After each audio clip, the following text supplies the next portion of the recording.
There is nothing. Only warm primordial blackness. Your conscious ferments in it. No larger than a single grain of malt. You don't have to do anything anymore. Ever. Never, ever. An inordinate amount of time passes. It is utterly void of struggle. No ex-wives are contained within it. You got it, sweet brother. Nothing upon nothing upon nothing. Coming right up, sir. Smooth passage.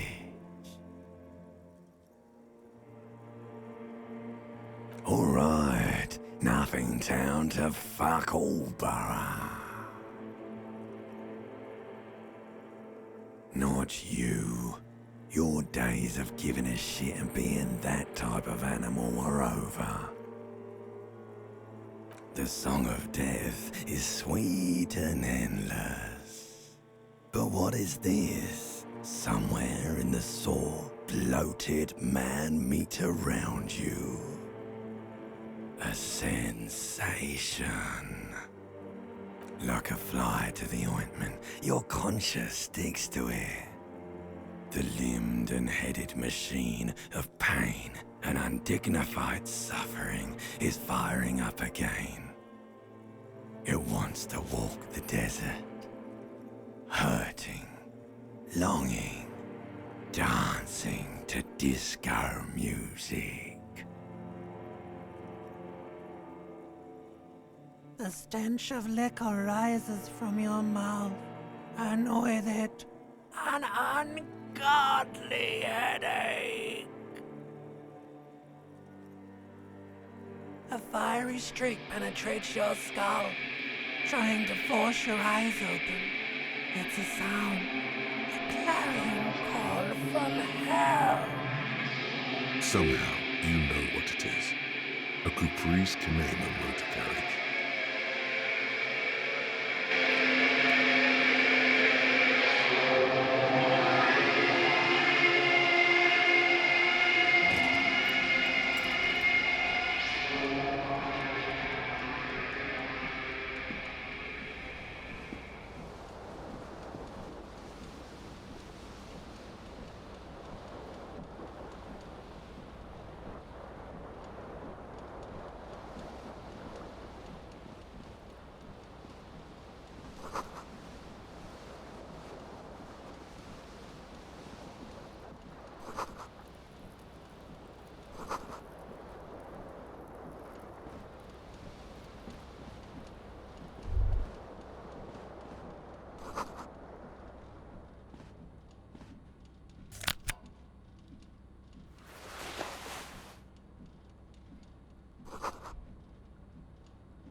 You hear a jingle.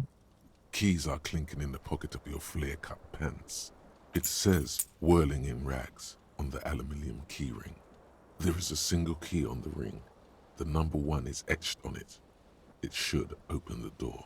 The whirling in rags is a hostel cafeteria on the urban coast, frequented by dock workers.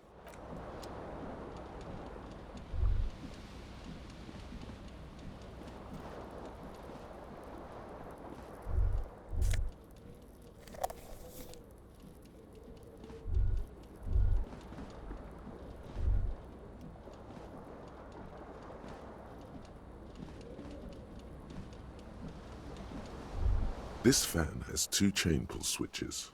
One ends in a tiny fan, the other in a light bulb. A truly horrific necktie has somehow attached itself to one of the blades. You reach out to grab the tie, but what's this? Diffuse, radiating chest pain. Doom comes over you. This is bad. Feels like sharp stones grinding in your chest and keeping you from moving. For quite a long time. Still ongoing. Now is a good time to start worrying.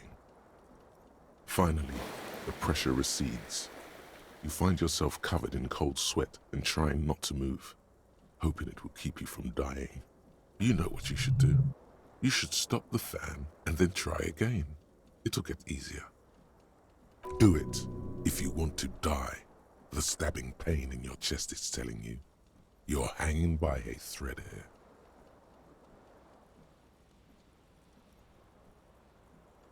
The blades come squeaking to a halt. It should be easier to reach the tie now. Oh no, it's happening again. You didn't catch it, and now there's a numbness in your left arm, plus half your chest.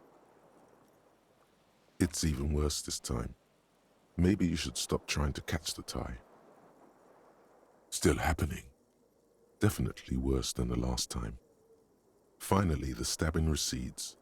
You could try doing it again to see how painful it gets, but you would probably die.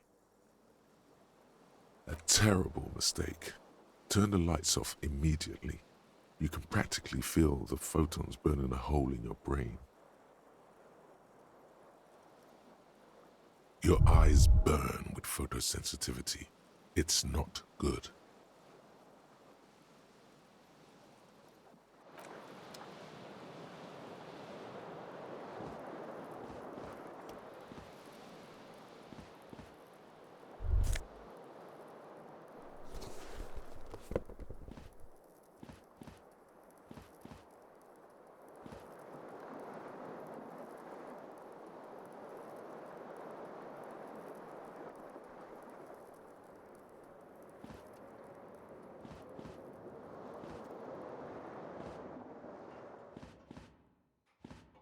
A mirror hangs above a bent. Was this not the same Elon that founds empires and lays waste to cities?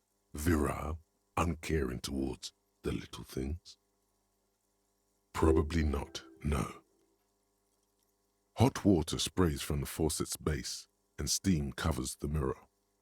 You cannot see yourself, just a vague impression of a man. Suddenly, you realize you have no memory of the face that awaits you there, underneath the soft vapor.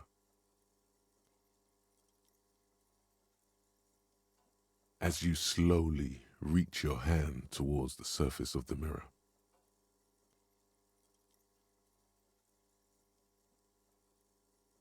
behold, you have no idea who this thing is, do you?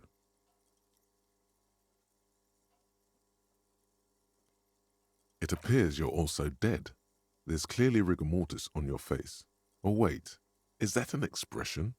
Are you trying to make an expression with that face? Why?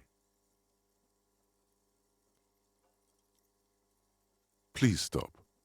It's horrible. You're scaring yourself. You can't, can you? It's like it's not even voluntary anymore. You have worn that grin into your face, and now it won't come off. What does it even mean? What is the emotion you're trying to convey? You are correct.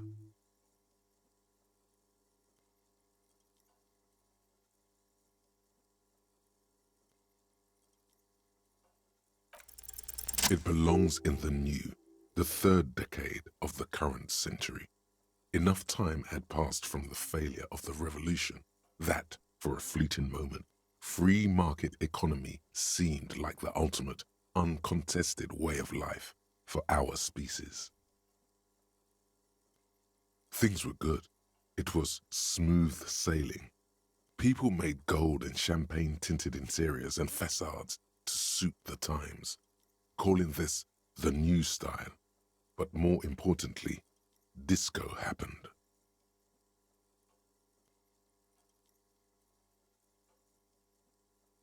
For Revachol, your city, that meant only one thing. Guillaume la Million. If it doesn't rhyme, you're not pronouncing it right. Out of the dazzling swirl of disco music, in an open-air boîte de nuit, somewhere in Revachol West, Guillaume's blonde mane appeared on the screen. He sang some bullshit. Then he made The expression.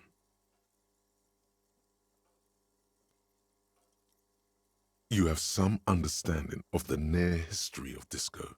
The rest is darkness, aside from the useless fact that the motor carriage outside was a caprice kinema. Everyone loved it. Maybe you thought some of the stardust would rub off on you. Maybe it did. Either way, it's all gone now. Only the grimace remains. The click is used to spur on a horse. It also features heavily in Guillaume Le Million's regional mega hit, Don't Worry, Your Pretty Little Head. Some 20-odd years.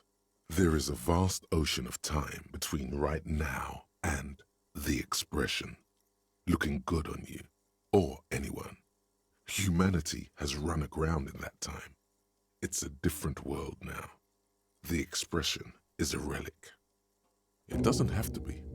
You can swoon over Guillaume and his champagne-corked smile whenever you want to. Maybe some of the stardust will return.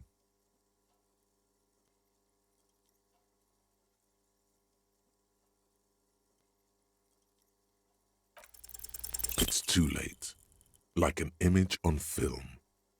The expression belongs to your primary motor cortex. It would take a minor neurological miracle for you to cease producing it.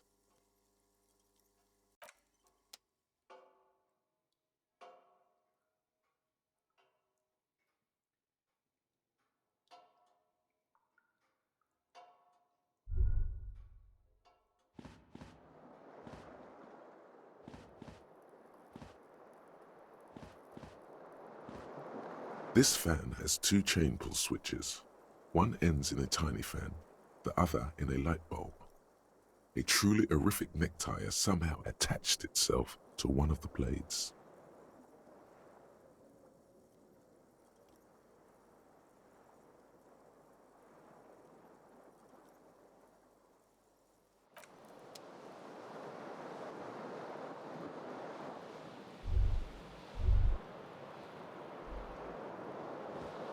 The window stands broken in its frame. Cold wind blows in. The shards face outward. Whatever broke this window came from the inside. A fine web of scarring covers the back of your right hand, but none of it is recent. More likely a projectile than a held object. There are no fragments on the floor from pulling a tool back in after impact. Something you've done before. It is too large for a bullet, yet too small for a piece of furniture. You're looking for something heavy and larger than your fist. The single green shoe you found fits the hole almost as well as your foot. It would have also been heavy enough if thrown with force. Congratulations, you smashed the window with your own shoe. Now you only have one. If you're lucky, you could still find the other one on the balcony outside. You mean someone else took your shoe off and smashed the window with it? This person also forced the drinks on you. The cool wind gushes in. Your toes curl up from the cold.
Hello, officer.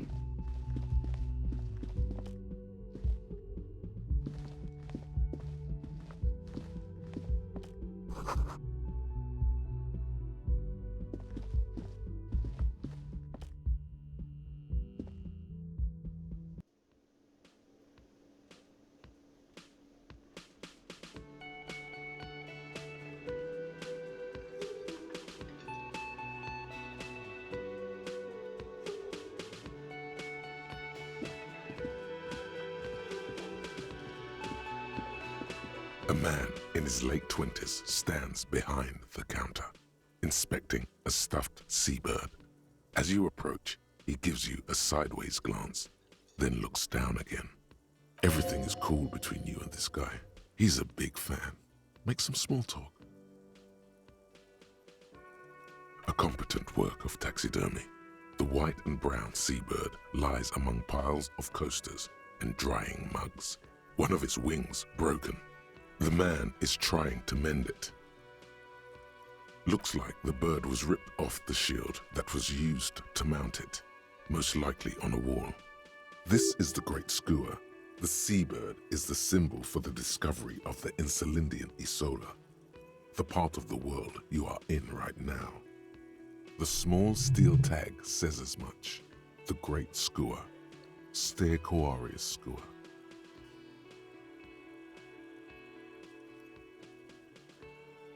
Look, your buddy is over there.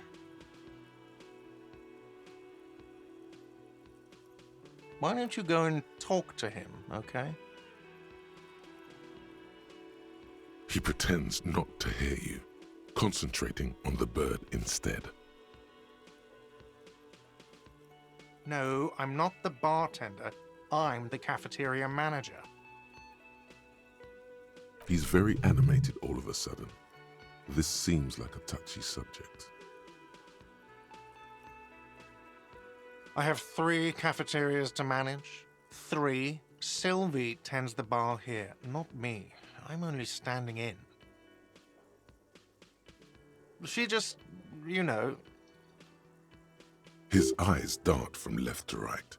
This man isn't lying, but he is hiding something. So now you're a cop. Oh, forget it. What kind of question is that? I don't know. Am I? Not far from here, a 34-year-old man called Jean-Vic Mir reluctantly picks his facial hair, while a dark-haired woman in an officer's suit waits for an answer.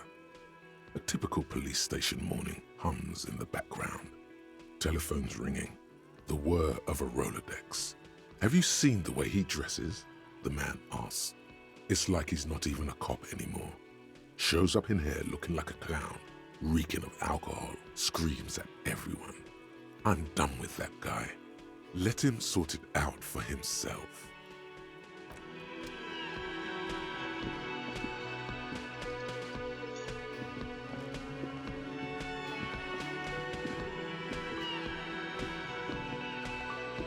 A bespectacled man in an orange bomber jacket is tapping his foot on the floor. Looks like he's waiting for someone. As you approach, he narrows his eyes and extends his hand in greeting. On the sleeve of his bomber jacket, as well as on its back, are the same enigmatic white rectangles as on your blazer. Hello, I'm Kim Kitsuragi, Lieutenant, Precinct 57. You must be from the 41st. You realize he's waiting for your name. It looks like we had a little scheduling error on Sunday. Saturday too, actually. Have you had time to talk to the manager here? What he means is, he has been trying to meet up with you for 2 days, but you have been otherwise occupied. If you don't mind, we should talk to him again. Ask him for a rundown of the area. Now that I'm here as well. I understand the scene is out back, right? It also wouldn't hurt to assure him the police are finally here. In full force, I mean. Have you mapped out the initial interviews? Okay. We'll have time for that after we take a look at the coroner's case. Have you removed the dead body from the tree?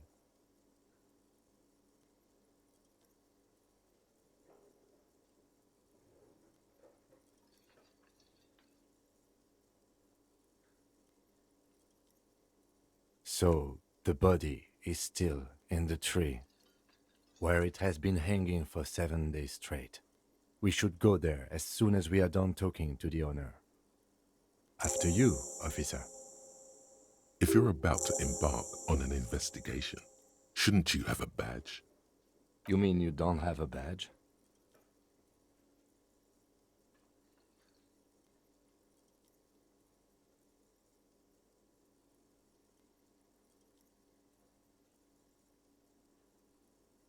Losing your identification card is a serious matter. My vehicle has a shortwave. You can use it to report your badge missing. I advise you to try to locate it as quickly as possible, but getting the body down should still take precedence. Lieutenant Kitsuragi is now in your party. You can talk to him whenever by interacting with him.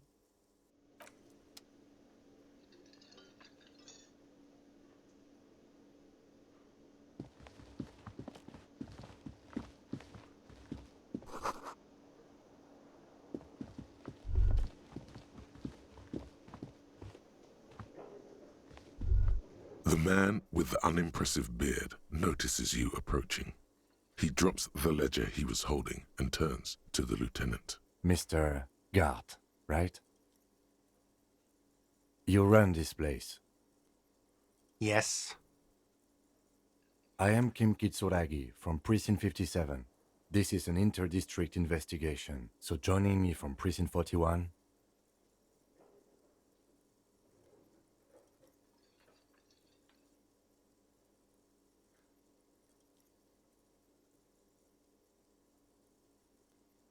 Right. Now, I know it took us a while to arrive at the scene. It also took you a while to call us and report the dead body. It was you who placed the call, yes? No, I only just got here. It was probably Sylvie who called you. She usually works the bar here. I'm only temporarily taking over her duties. Do you have her number? As a matter of fact, I do.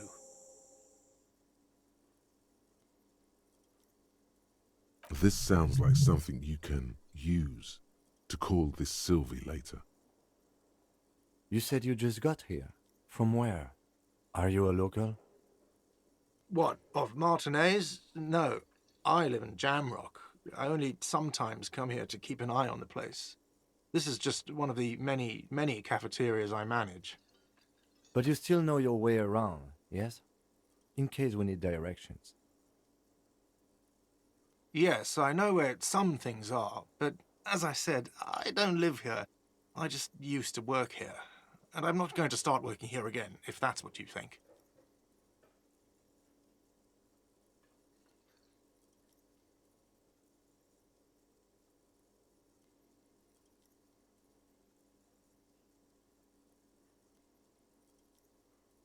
I didn't imply that. Detective. He probably means this is where you step in and ask your questions.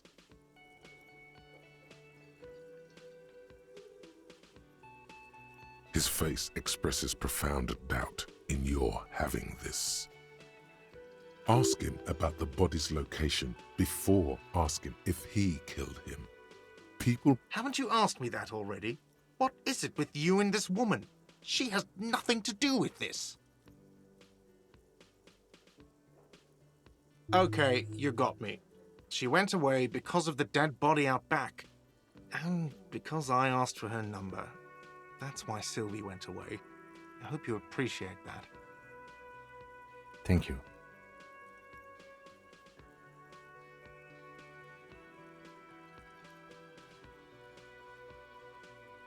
I asked an employee out. She didn't want to come, but felt obliged to. It was a bad idea. Now, what is so goddamn fascinating about that for you? It's got nothing to do with the lynching.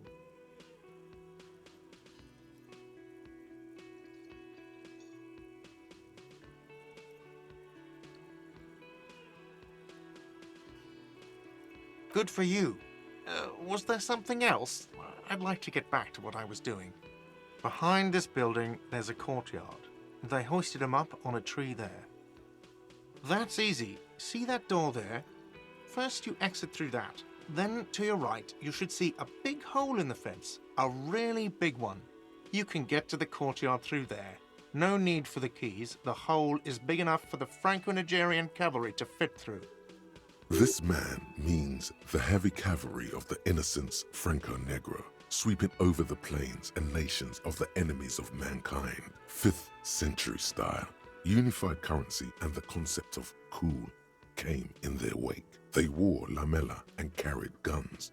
But first and foremost, Franco-Nigerian heavy cavalry was really, really wide. That hole in the fence must be enormous. I don't know who killed him. I'm not the police. That's your job. This is it. He said they hoisted him up on a tree. Who is this they, if he doesn't know? Oh, people are saying it was the union dock workers, that it was a lynching. The locals, the customers, the people who eat here, a lot of dock workers eat here. Sylvie told me everyone knows the dock workers did it. Did the debarders themselves tell her this, or is it a rumor? I don't really know. You'll have to ask her. I would suppose it's because they have nothing better to do. You mean the strike? Yes, the strike. The man they hanged was a security guard for the harbour company, I hear. A mercenary. The unionistas probably thought they'd send a message. What are you, crazy? Of course I didn't kill him! The lieutenant turns the page in the little notebook he's been scribbling in. Let's go.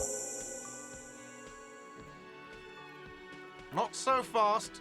You owe me 130 real.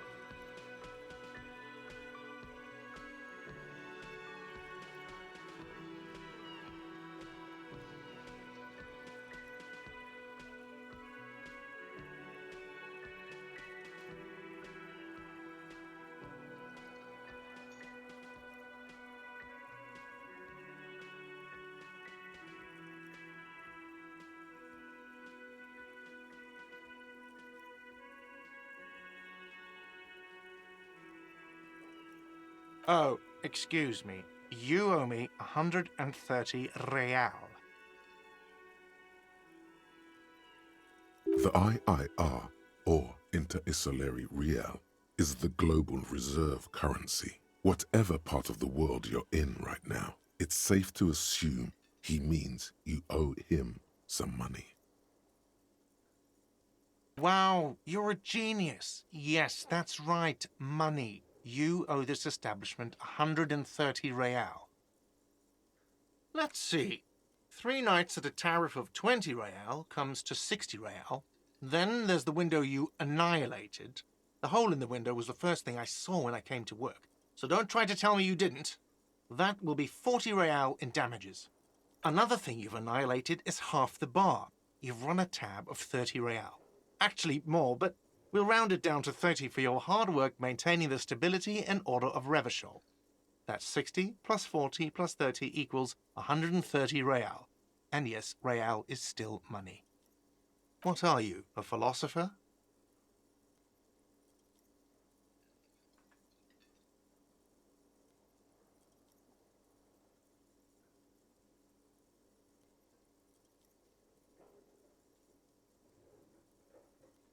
Money is what grown-up people use to pay for things. Things like this hostel room or 8 bottles of potent blend and 9 packs of Royal Extra.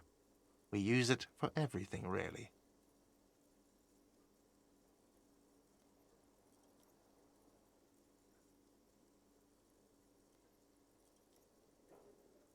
For survival, to pay me. Unless you want to become a hobo. Do you want to become a hobo? There's nowhere else to stay in Martinez, and it's a cold spring outside. Money doesn't make you happy, but it lets you be unhappy for a while longer. If you run out of money, you die. It's like that for all of us. Me too. That's why I need you to pay me. I'm not an asshole.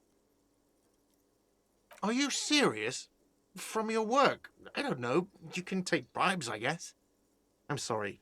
I don't think cops can take bribes. Some do take recompense, but only to survive.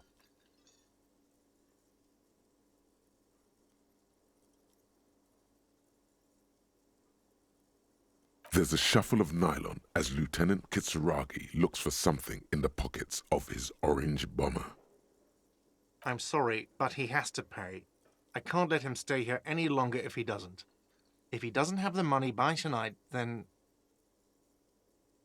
Officer, maybe you are better off working this from home for now. You live in Jamrock, right? It's not that far away.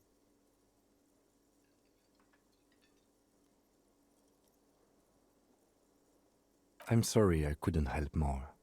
You should take this up with your station. I have a shortwave radio in my car, okay? We have to get this investigation started now. Good luck.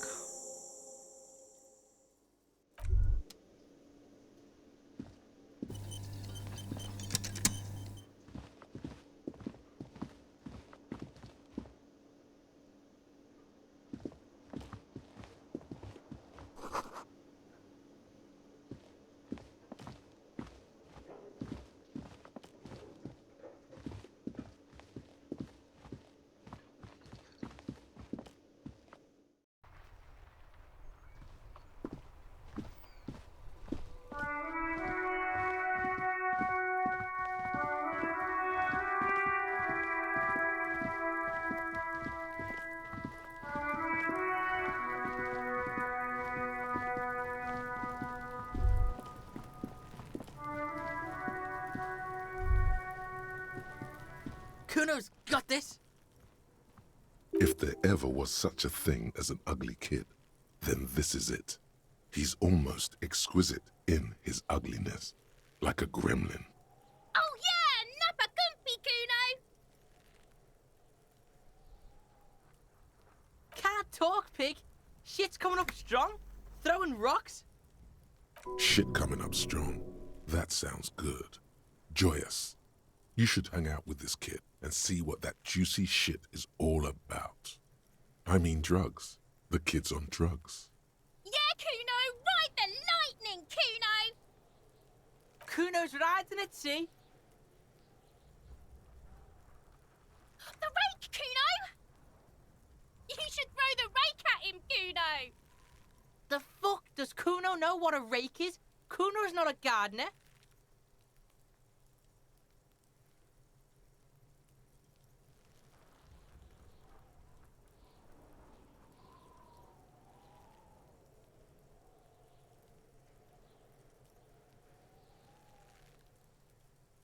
The fuck are you talking about?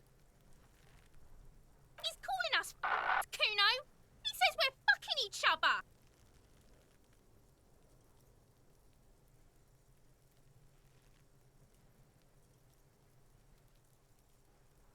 Alright, entertain the Kuno. Show me what you got. What you got there?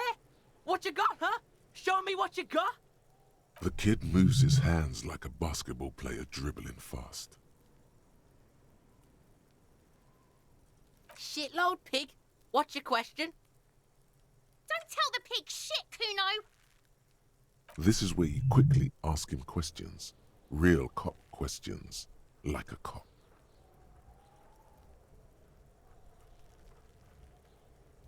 Kuno's fuck gimp. Kuno uses the fuck gimp for target practice. He's trying to hide the fact that he doesn't know.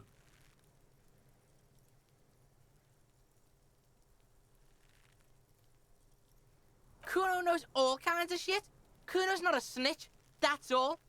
Trying to make the Kuno sing into the popo phone. Probably climbed. Kuno was busy down the road when that shit went down. You heard Kuno? Kuno wasn't even in Martinez. Kuno wasn't in Revachol. Kuno wasn't regional. I don't know. Some fucking... Mesk or I don't know. Some other place. Night City. Kuno was in fucking Night City. There is no Night City anywhere. That sounds like the name of a city in some pulp science fiction novel.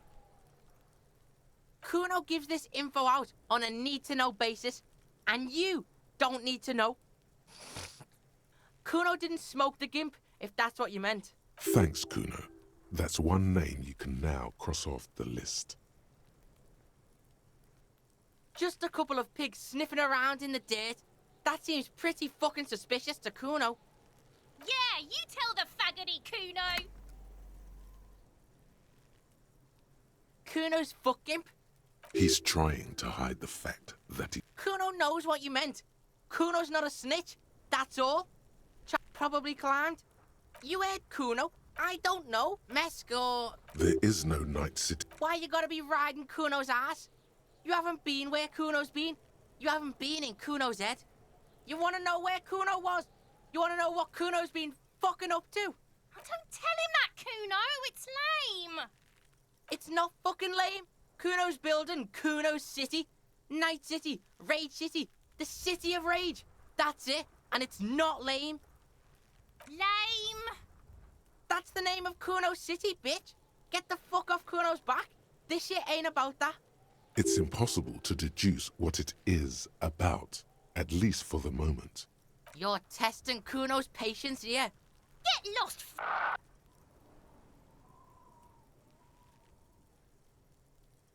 Right, pig?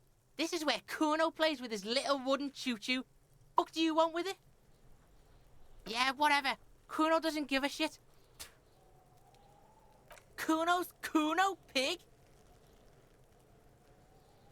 It's always Kuno, never I. Clearly the kid's using the third-person perspective as a shield.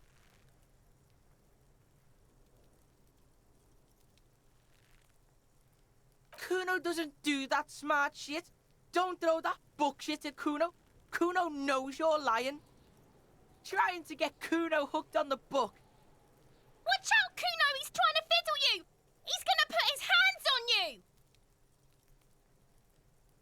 Help! Pig's got Kuno! Help! Rape! Help! He's got the Kuno, help! Everyone can hear. You need to get the hell out of here before. Help! He's digging his dick out! Escalate, Kuno! His dick is out! You're afraid! Pigs in here, Kuno! Somebody, please! How did we get here? How did this happen? This makes no sense. There may still be a way out. Just appeal to his reason.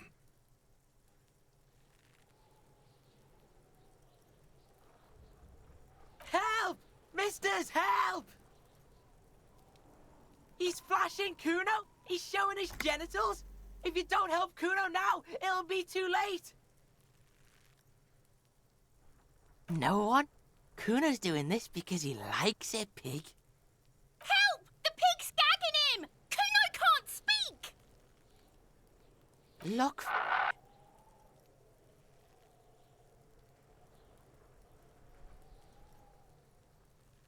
For emphasis, a ghost is saying this. A shit-eating psychopathic ghost with an ace up his sleeve. I know you wanted to hit me. You got that I'm gonna fuck that Kuno up look that Kuno's dad gets. The murder look. The rage look. Relax. He can't read your mind. He doesn't know you were thinking that. There's a dead body, remember? That's what you were doing here. You're a cop on a case.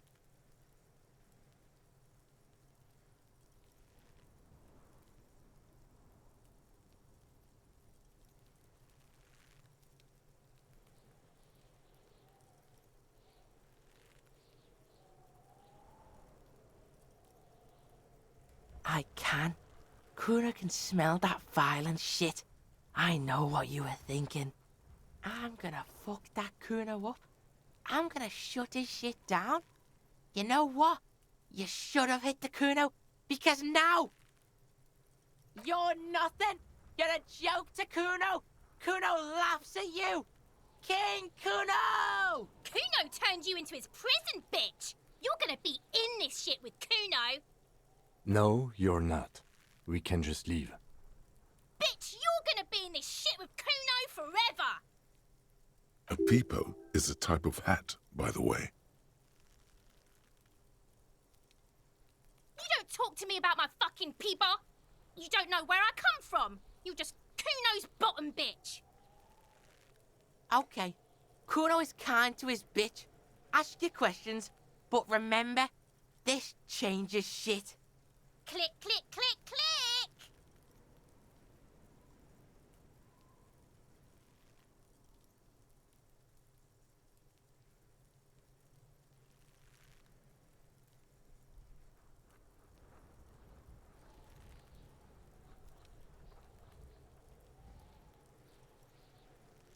Yeah, the kingdom of Kuno. Yeah, whatever. Kuno doesn't give a shit. The fuck about it? You're testing Kuno's... Get lost, Kuno doesn't fucking care.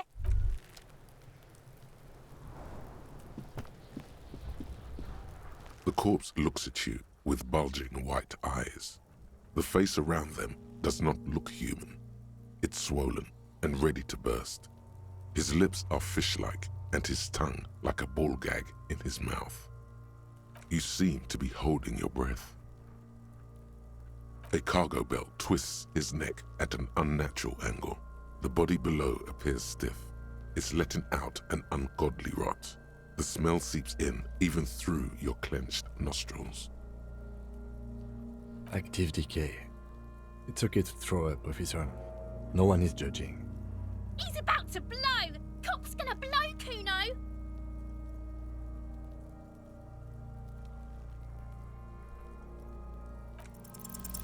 The smell is repulsive. It pushes in from your mouth, more instant and more familiar than anything you'd expected. More fever than odor. It fills your mind, flushing you from within.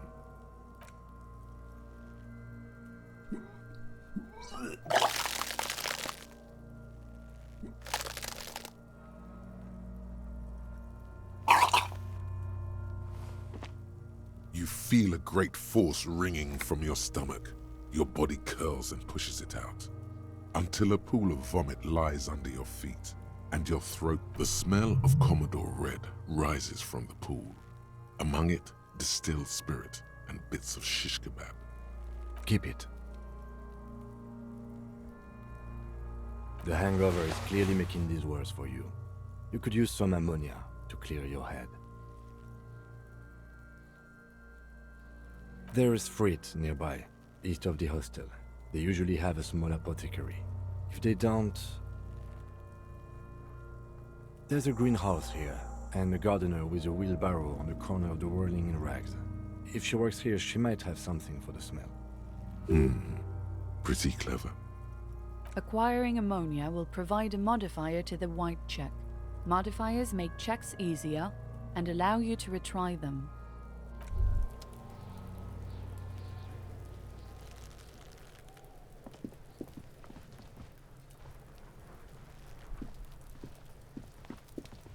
There are several footprints in the mud, left by work boots. Anywhere from 6 to 12, maybe more than 12. No, 8 pairs of boots have shuffled back and forth in the mud. 1. Standard work boot, steel reinforced toes, number 46. 2. Standard work boot, steel reinforced toes, number 44. 3. Hobnailed work boot, steel reinforced toes, number 43. 4. Standard work boot, number 45 or 46? You don't know. It's a miracle you can tell the prints apart as it is. The cold must have preserved them. 5. Another standard work boot, steel reinforced toes, number 44. 6. An aberration, light as air, even pace, same make of boot, but number 41. Impossible to tell. Could also have been an adolescent. The gait is undeveloped. You're not bad. It's as if the whole world darkens. Everything else has a thin film of unimportance on it. and the tracks burn in the middle of it, in a strange, beautiful way. 7. The glowing outline of a standard work boot, number 46, but the imprints are twice as deep as the others. The weight exceeds 200 kilograms. 8. And yet another standard work boot, number 44. There's an aberration in the pattern of the sole, however. The right sole is smoother, more worn. How many?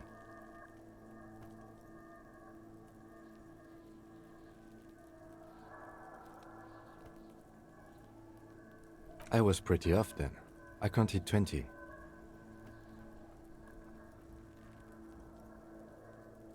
I never got the hang of it. Hyperopia. Do you see anything out of the ordinary?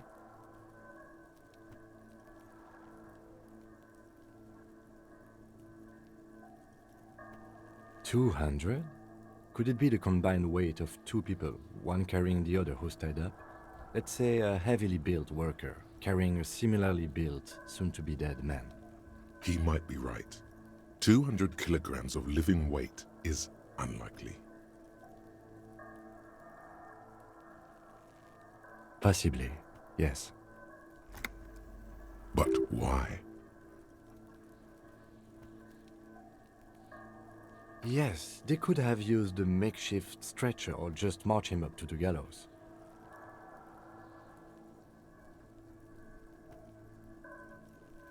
Even easier to carry on a stretcher, or between two men.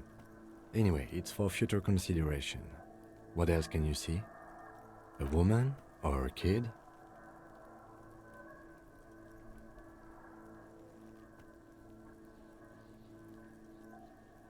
Understood. Anything else? Interesting. Let's name it the odd soul. Someone operating a workbench with a pedal? Like a joiner at the harbor. Or maybe a drummer?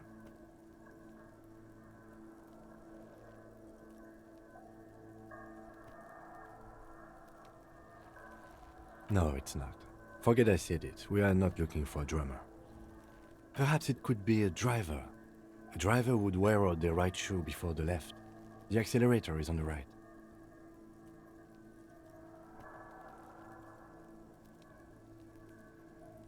We should keep our eyes open around the traffic jam. See whether anyone strikes out as a potential suspect. Seems prudent, no?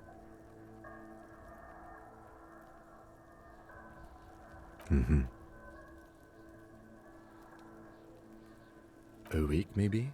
7 days would fit the time frame provided to us by the caller, who reported the hanging. It is not impossible. I pulled last week's forecast for coastal Revachol. 7 days below freezing. The day before, the day of his hanging, was the last warm day. Correct again. Sub-zero temperatures would preserve the tracks in a good state. What do I think? A mob of people brought something heavy to the tree. One of them was carrying the victim. They shuffled around, especially under the tree.